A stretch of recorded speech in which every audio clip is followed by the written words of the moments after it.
One of my favorite stories in the Bible happens after Jesus has died and been resurrected. And he meets the disciples at two of my favorite things. He meets them at the lake and he meets them at a fire. Specifically, he meets Peter at a fire. What's been going on is Peter has denied Christ 3 times during the suffering of Jesus, through the torture of Jesus. Peter denies him 3 times, and Peter's carrying this guilt of, I denied my best friend. I abandoned my best friend in the moment he was being beaten. I've denied my best friend when he needed me the most. And you can imagine the weight that Peter was holding on his shoulders through that. Well, in this time, after Jesus has gone up to heaven, the disciples return to what they know, and what Peter knows is fishing, and what a bunch of the other guys knows are the fishing. And honestly, when life's not going very good, this place, this lake, it's been good to me. It's been good to my soul. So I think I can sympathize with Peter at the lake. He's running away to go fishing with his buddies, to think, what do I do now? Where do I go now? I sold my fishing business. I left my whole life, and when the rubber hit the road, I abandoned what I was supposed to be living for. And at that fire, Peter recognizes Jesus. There's a fire off in the distance, and Peter goes, that looks suspicious. And this stranger at the fire says, hey guys, throw your nets on the other side. And immediately Peter knows that's gotta be Jesus.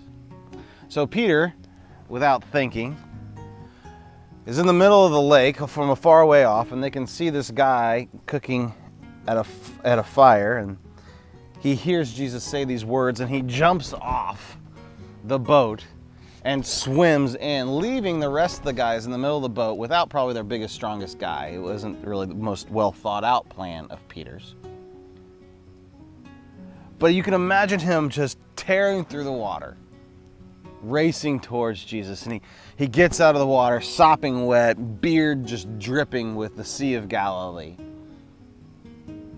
And he embraces Jesus here at the fire. And what would that moment be like, where this best friend, this Savior, this King that he had pledged his life for,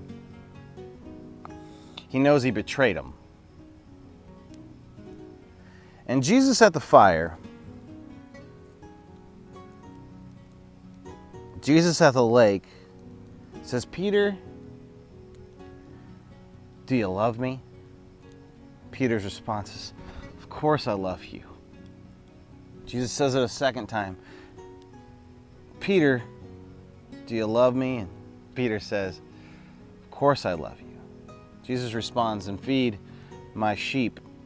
And a third time, Peter, do you love me? And Peter responds, of course I love you. Jesus responds again, then feed my sheep. What Jesus is doing in this moment is he's restoring Peter. He's bringing new life to Peter over a fire at a lake. He's bringing all that guilt that has been weighing on Peter's shoulders. All that guilt and all that probably self-talk and that defeatist attitude of I'm good for nothing. I failed at my mission. God himself gave me a chance to serve him, and what did I do with it? I just threw it away because I was scared.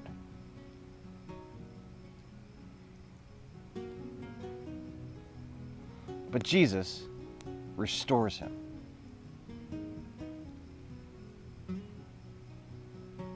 And for me today, I think, what does that look like? And where in my life do I need to be restored? Where in my life do I think maybe, just maybe, I thought I missed my chance. I I'm no longer good enough. I'm no longer valid. I'm no longer worthy of being used. This story is one of my favorites because it says you can be used. No matter where you've been, no matter what you've done, no matter the things that have happened to you,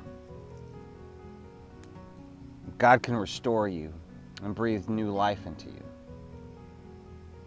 With a simple question: do you love me? And how you answer that question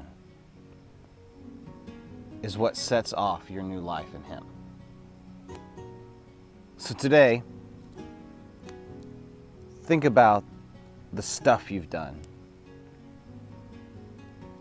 Today, you get to leave it, you get to toss it in the fire, you get to drop it here, because Christ is promising you a new life, a restored life, a life with value, a life with purpose. And all He asks of you is, do you love me?